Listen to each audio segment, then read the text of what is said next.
kita ngobrol santai teknik industri. Di sini kita udah ada narasumber, dia expert di bidang produksi dengan Mas Fernando. Halo semuanya. Terima kasih sudah hadir di sini. Ya, di sini juga kita ada audiensnya ya, ada Mas Topik dan juga Mbak Nanda. Topik yang akan kita bahas di sini yaitu penjadwalan produksi. Baik, kita langsung aja nih nanya-nanya ke narasumber kita.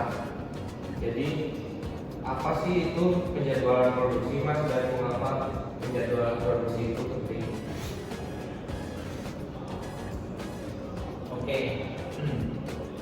Jadi penjadwalan produksi itu adalah suatu rencana yang dibuat untuk merencanakan bagaimana kita mengatur schedule produksi pada line produksi. Nah, untuk memastikan bahwa produk dapat terproduksi atau terproses dengan baik sesuai dengan ketepatan waktu, juga kualitas yang baik. Penjadwalan produksi ini sangatlah penting.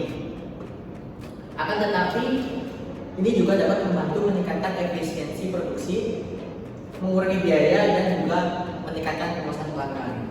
Itu Mas Petar. Ini Mas Nando, bagaimana sih kalau kita mau buat penjadwalan produksi tadi ya, itu biar efektif? Nah, kita tentunya yang pertama kita perlu mempertimbangkan kapasitas produksi kita untuk kebutuhan pelanggan, waktu. Ini juga menggunakan alat teknik seperti Gantt, CHAT, dan critical method. Begitu Mas Topik. Oke, Mas.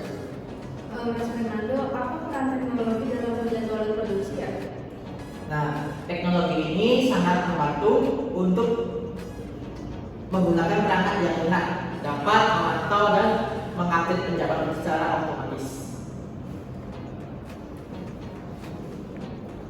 Nah, saya mau nanya nih Mas Nando, apa sih tantangan yang sering dihadapi dalam penjadwalan produksi? Nah, untuk tantangannya Mas Petar, kita setiap kali ada perubahan kebutuhan pelanggan, yaitu tentunya ada kerusakan mesin, terus kekurangan bahan baku atau pasokan material, dan juga kita memantau dan mengupdate penjadwalan secara terus untuk memastikan bahwa produksi itu lancar. Nah, bagaimana sih kalau cara untuk mengatasi perubahan kebutuhan produksi itu sendiri? Tentunya kita perlu memiliki perencanaan yang baik Mas ya. Mulai dari dari PO masuk, terus kita tim planning ke produksinya, terus kita mempersiapkan materialnya, dan juga kita harus pantau secara terus menerus update stok yang ada untuk menghadapi perubahan ketika pelanggan tiba-tiba ada perubahan dalam PO. Nah, Mas Fernando, apa nih tips dan saran untuk membuat penjadwalan produksi yang efektif? Untuk tipsnya, kita perlu mempertimbangkan pada stok kita ya, supaya balance antara PO dengan stok.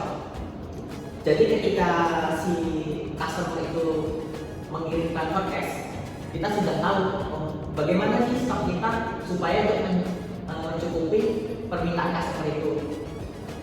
Kalau dia ada kalau dia tiba-tiba ada PO maju atau advance mundur, postpone, kita lihat stok kita balance gak sih dengan permintaan dia. Tentunya kita juga perlu memperhatikan area produksi kita, apakah mampu dengan PO yang ada. Jadi kita nggak asal produksi, jadi kita juga mengkondisikan area supaya kapasitasnya itu tercukupi dan tidak berantakan. Mungkin itu saja yang dapat saya sampaikan. Ya, menarik sekali ya pembahasan kita kali ini tentang penjadwalan produksi. Kita ngobrol santai, materinya cukup berbobot.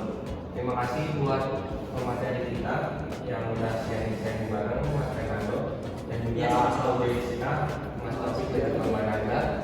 Kita bakal ketemu lagi di podcast selanjutnya. Assalamualaikum warahmatullahi wabarakatuh. Waalaikumsalam.